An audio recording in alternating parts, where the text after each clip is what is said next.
नमस्कार दोस्तों, Asian success academy में आपका स्वागत है।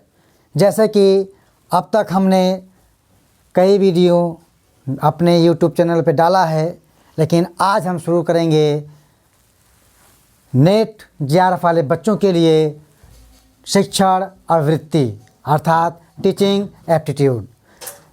तो वीडियो स्टार्ट करने से पहले आपको बता दूं, अंबेडकर जी ने कहा था कि शिक्षा वह शेरनी का दूध है जो जितना पिएगा उतना दहाड़ेगा। तो वह शिक्षा के बारे में आज हम आपको बताने वाले हैं कि शिक्षा क्या है और शिक्षा का क्या इम्पॉर्टेंट है हमारे यूजीसी नेट के फर्स्ट पेपर में।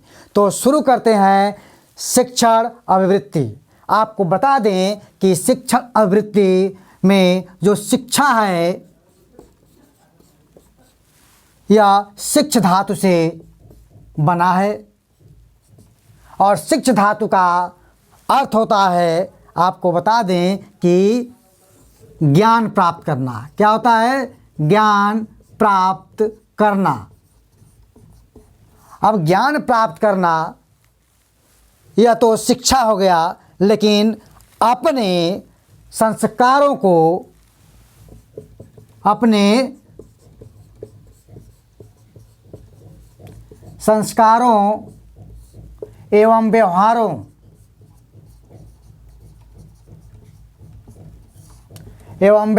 को, अपने संस्कारों एवं व्यवहारों की जब हम बात करते हैं उसको क्या करते हैं? विकसित करना।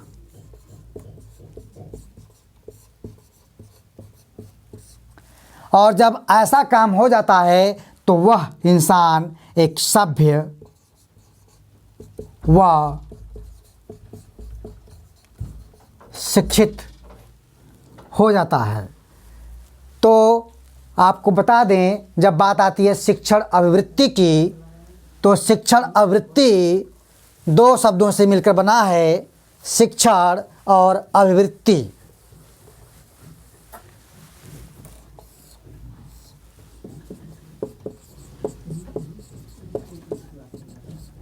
और अभिवृत्ति।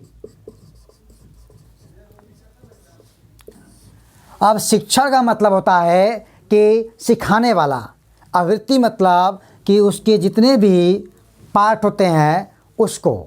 तो जब इतना ही बात आप जान चुके हैं तो चलिए शुरू करते हैं कि आपके नेट जेआरएफ में सबसे पहले कि शिक्षण है क्या।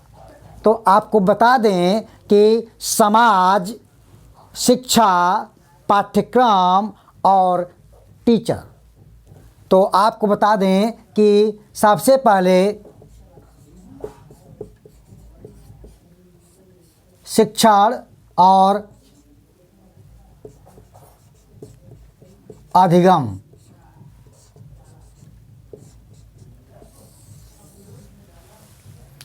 यह दोनों का बहुत ही इम्पॉर्टेंट रोल होता है, अर्थात टीचिंग और लर्नर। यह दोनों एक चक्र के रूप में चलते रहते हैं। अगर शिक्षण है तो लर्नर है, लर्नर नहीं रहेगा तो शिक्षण किसे करेंगे आप? अगर शिक्षण है तो लर्नर करने वाला होना चाहिए, अर्थात दोनों का जो चक्र है चलता रहता है। और किस पे निर्भर करता है? बात ये भी आती है कि किस पे निर्भर करता है। तो निर्भर करता है, सबसे पहले इसके लिए टीचर होना चाहिए, अर्थात शिक्षक होना चाहिए। दूसरा, पाठ्यक्रम होना चाहिए,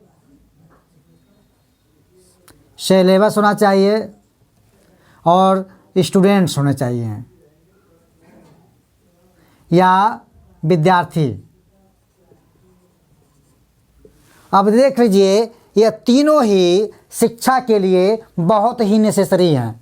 अगर ये तीनों नेसेसरी हैं तो इसके लिए शिक्षण और अधिगम दोनों प्रोसेस चलते रहेंगे, दोनों प्रक्रिया चलते रहेंगे। और यह सब कहाँ पे होते हैं? मान लीजिए शिक्षण भी है, अधिगम भी है, टीचर भी हैं, पाठ्यक्रम भी है और विद्यार्थी भी हैं। यह प्रक्रिया चलती है आपके क्लास में या कक्षा में। और जब क्लास आपका कहाँ मिलता है, यह मिलता है आपका यूनिवर्सिटी, स्कूल। और जब यह चीज़ वहाँ पे मिलते हैं तो इसके बाद आपको दिखा दूँ कि जब यहाँ से आप बाहर निकलते हैं तो यह होता है सोसाइटी या समाज। तो थोड़ा सा हम बताना चाहेंगे कि समाज क्या है। जब आप कुछ भी सीखते हैं और उसे समाज में आप जा करके फैलाने का प्रयास करते हैं, जैसे आपने कुछ भी सीखा, उस चीज़ को आप जाके समाज में फैलाने का प्रयास किया, तो वह समाज में जब बातें आती हैं तो उसे और लोग सीखते हैं और यह प्रक्रिया निरंतर चलती रहती है। तो यह जो प्रक्रिया निरंतर चलती रहती है तो समाज का क्या होता है, डेवलप होता है, डेवलप होता है, समाज विकसित होता है। और कहा जाता है कि जिस समाज में शिक्षा है वह समाज विकसित है। अभी अभी हमने बताया था कि अम्बेडकर जी ने क्यों फोकस किया कि शिक्षा वह शेरनी का दूध है, जो जितना पिएगा उतना दहाड़ेगा। इसीलिए वे जानते थे कि शिक्षित बनो, संगठित बनो, तभी आप अपने समाज का क्या कर सकते हैं, विकास कर सकते हैं। तो यह रहा कि शिक्षा क्या है, शिक्षण क्या है और अधिगम क्या है, इसके लिए कौन कौन से पार्ट होते हैं, कौन कौन से भाग होते हैं। इस तरह से आप देखेंगे कि यह शिक्षण आवृत्ति का एक छोटा सा पार्ट है। जब हम बात करते हैं कि शिक्षण आवृत्ति की, तो आपको बता दें कि शिक्षण के लिए कई लोगों ने कई कई परिभाषाएं दी हैं कि शिक्षा की क्या क्या परिभाषाएं हो सकती हैं।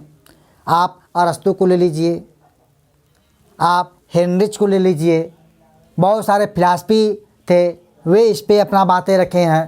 तो थोड़ी सी हम बात करेंगे कि जब शिक्षा की बात आ ही गई है तो शिक्षा कैसे डेवलप होती है और कैसे हम जानेंगे। जैसे मान लीजिए शिक्षण की बात आती है तो शिक्षण की जो प्रकृति होती है वह नेचर आप कैसे जानेंगे। तो आपको बता दें कि शिक्षण आवृत्ति में उसको पहचानने के लिए 3 प्रोसेस होते हैं। एक होता है व्हाई, क्यों,